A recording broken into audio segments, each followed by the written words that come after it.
Hi my dear little kids. So today in your third standard from your science subject we are going to learn about your new chapter. So what's your next chapter? Yes, of course, your 12th chapter is about air, water and weather. What is again? Air, water and weather. So this is your 12th lesson from your third standard science subject, right? Now in this lesson we are going to learn about what is air, what is water, what are the uses of air, what are the uses of water and what are the properties of air, sources of water, and we are going to learn about what is weather and what are the different seasons, right? So, now let us see about air. So, what is air? Of course, air is a natural non-living thing that is present on the earth. So, we call earth as a unique planet. Why? Yes. So, earth is the only planet which has life. So, which has human beings or which has living beings, right? So, how the living beings survive, live in the earth? So, with the help of air and water, right? So, air is very important for all living beings, right? And we cannot see air, we cannot smell it, we cannot taste it, but we can feel the air when the air is on move, right? So, when the air is moving, we can able to feel there air is present, right? So, this air is very important for all living beings like plants, animals, human beings and even for some microorganisms, right? Now, let us see what are the properties of air. So, here the air occupies space. So, once you take a balloon and if you blow air into the balloon, so the balloon space inside is occupied with the air. So, it means that the air occupies space inside the balloon. So, it means that the air occupies space. Next, air gives shape to things like balloon and tires, etc. Right? So, if you take a balloon or a football, if you fill the balloon or the football with air, it will give some shape, right? So, with the help of air, we can give some shape to some objects. Next, air has mass. What is mass? Mass is nothing but weight. So, if you take a balloon and if you blow the air, right? So, take two balloons and you blow the air equally and you tie it and you tie the both balloons in the end of a stick and you place the center of the stick and you just blow the one balloon. So, one balloon you can just prick it with your pin or something so that the balloon will burst. But the second balloon which has air, there the stick will show some gradual decrease, right? It means that there is weight, the air has some weight, the air has some mass, right? So, these are the properties of air. So, now let us see what air contains, what are the components of air. So, air contains many gases. So, that is why we call air as a mixture of gases. So, what are the gases that air contains? So, we can see,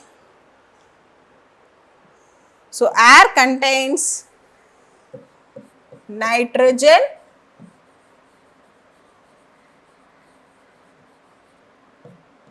oxygen,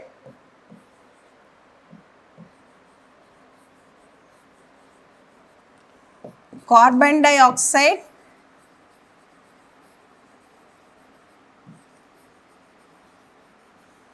and water vapor. So, we can also say in short form N2, O2, CO2 H2O, right? So, these gases are present in the air. Not only these gases, even also we can see hydrogen, argon, right? So, other gases also present in the air, and the air also contains dust, germs and smoke.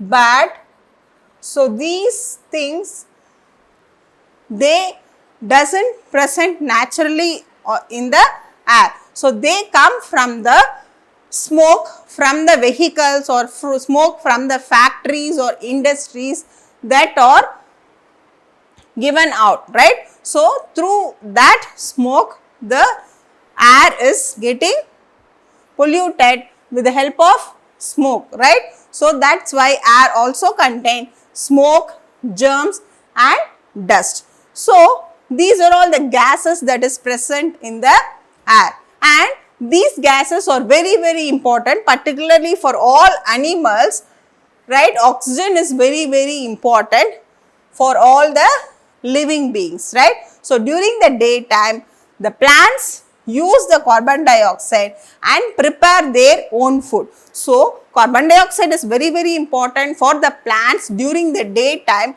to prepare the food, and they give out oxygen, right? So thereby the oxygen from the air is taken by the living beings like animals and human beings, right? So these gases are very important in the air for the living beings, right? So these are the things, these are all the things that is present in the air, right? Now if we inhale the dirty air, so this is when the air contains all this, we call that as a dirty air. So when we inhale dirty air, the dirty air can make us sick, right? So because of the dirty air, we may get many diseases, right? So these are the things that is present in the air. So that's why we should not make the air dirty by using more amount of smoke, giving out more amount of smoke or dust in the air, right? So now let's see the next one. So what are the uses of air? So first thing is, air is very important for all living beings, right? So all living beings need air to breathe. So without air, no living beings can survive, live, right? So air is very important for all plants as well as for animals as well as for the human beings. Next, the air gives shape. So once you fill the air with, once you take the air and you fill the balloon or the football or the tires with air, so they gives shape, right? So if there is no air in the tubes, the car cannot able to run, right? So the tires need tubes that are filled with air. The same way balloons have shape. The balloons gives shape, right? So the air gives shape. Next, all plants prepare their food. So with the help of air, plants prepare food. Without plants, without the air, the plants cannot able to prepare the food, right?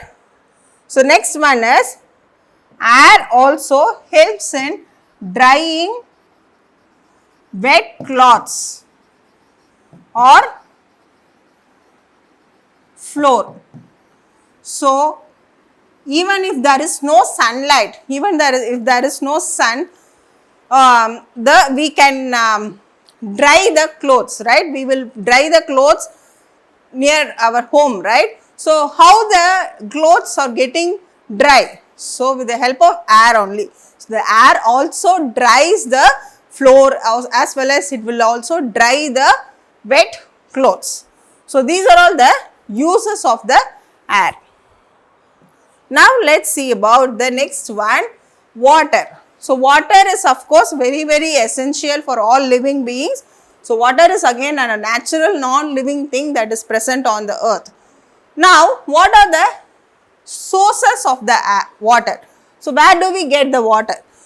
So we get water from underground water, well, pond, lake, river, sea, ocean, right, as well as through rain.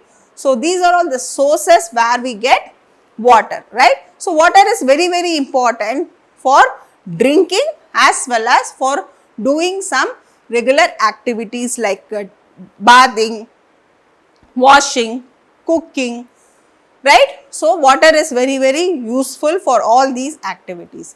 And what are the forms of water? So the water is available on the earth in three forms. So what are they? So we can see water as ice, that is in the form of solid, water in the form of liquid, and water vapor. So the water vapor will be in the form of gas. So these are all the three forms of water. Now how I can change the forms of water? So I can change ice into water, water into water vapor, and again I can change water vapor into water and then water into ice. How I can do this? If I heat or cool these forms, I can change the form. So if I heat the ice, it will melt and it will form water. If I heat water, the water is changed into water vapor. If I cool the water vapor will change into water. And if I again cool the water will be changing into ice. So I can change the forms of water by heating or by cooling. Clear? Now, next, this changes of water, right, so is happening naturally on the earth. So the sun is heating the water that is present on the land and changing the water into water vapor. So thereby the water is evaporated into water vapor, and there the water vapor forms tiny particles and form clouds. When the clouds condenses, the clouds has water vapor, right. So the water vapor condenses and changes into water again.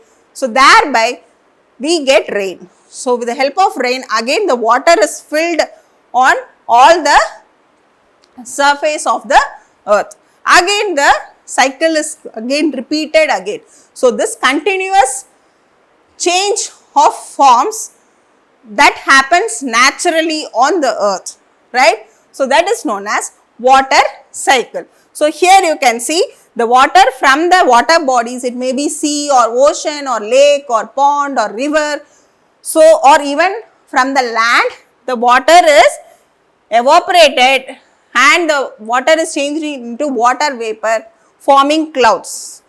When the clouds condenses, cools down, the water vapor after cooling it changes into water, we get rain. Again through the rain the water falls down back on the earth and filling the water bodies. Again the water is changing into water vapor.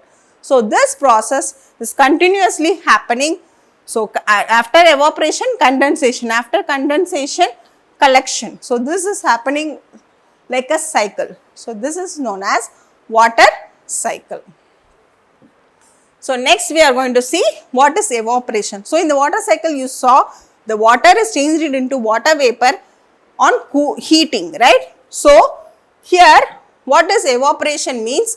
Water changes into water vapor. So if I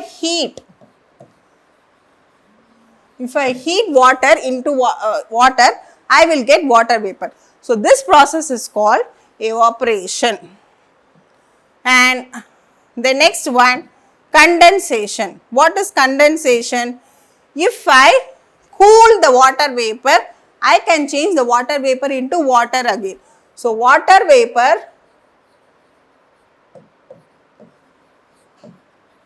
changes into water if I cool. Right. So, the process of changing water vapor into water on cooling is known as condensation. Clear? So, now you learned what are the difference between condensation and evaporation. Now, we are going to learn about weather. So, what is weather? So, weather is the condition of air at a particular place and time is called weather. So, this weather can be changed. So, how the weather changes? The weather changes with the help of sun, wind, rain and clouds. So, these four things help in changing the weather, right. So, sometimes if it is very sunny, it is known as sunny days. If the clouds are covered fully, it is known as cloudy days, and if more wind comes, it is known as windy days, and more rain if it comes, it is known as rainy days, right. So, the weather will be constantly changing. It will not be same forever, it will be keep on changing. So, now let us see what are the days. So, first we can see if the clouds are covered so that the weather will be cool. So, this is known as cloudy days and more wind blows. So, during the windy days it will be very, very cool. And during the sunny day, the sun shines brightly on the earth. So, it will be very, very hot during the sunny days. And during the rainy days, it will be always rainy and it will be very cool. So, these days are called as rainy days. Now, next we are going to see about seasons. But in seasons, for few months, the seasons will not change. It will remain same for few months. After few months only the weather changes. So, in season the weather remains same for few months, right. So, this season occur due to the revolution of the earth. So, what are the seasons? So, we have 5 seasons in our India, right. So, in our India we have 5 seasons: winter, spring, summer, autumn as well as monsoon, that is rainy season, right. Now, let us see about the seasons. The first one is spring season. So, what is spring season? So, during the spring season, flowers, we can see beautiful flowers bloom during the spring season. And summer season. So, during the summer season, the sun shines very brightly and will be very, very hot during the summer days, right. So, summer will be very hot. Next, winter. So, during the winter season, it will be very, very cold. That will be snowfall will be there. It will be very cold. So, during the winter, we wear sweaters, we wear gloves, we wear scarf to protect ourselves from the heat. During the summer, we wear cotton dress, we eat more amount of watery fruits to keep us cool. Next, autumn season. What is autumn season? Autumn season is nothing but leaves fall during the autumn season, right. So, in Tamil we can say Ilayudir Kalam, right. So, many leaves, many trees leaves fall during the autumn season. And monsoon season. In India, we have monsoon season which is also called as rainy season. So, during this season, there will be heavy rainfall that happens and this rainfall will help in growth of the crops, right. So, this season occur in a year, right. So, there is seasons that occur in our India for a period of year, okay. So, this is about seasons. So, today in this session, you have learned about air, water and weather. So what is air, uses of air, properties of air and what air contains, you learnt about it. And about water, you learnt about the sources of water, uses of water and the forms of water and what is water cycle and what is evaporation and condensation. And you learnt about what is weather, what are sunny days, windy days, cloudy days, right? So about that you learned, and also you learned about what are seasons. So seasons are nothing but changes of weather for a period of time. So summer, winter, autumn, spring and monsoon season occur in our India, right? So this is what, and the one more information I wanted to tell you is the people who learn or study about weather, so they are called as meteorologists. Clear? So go through the given lesson and read the lesson and try to answer the book back exercises by your own. Once you are thorough with the lesson, do the self-assessment so that it will be useful for your higher classes. So hope this class is useful for you. Thank you for watching. Have a great day.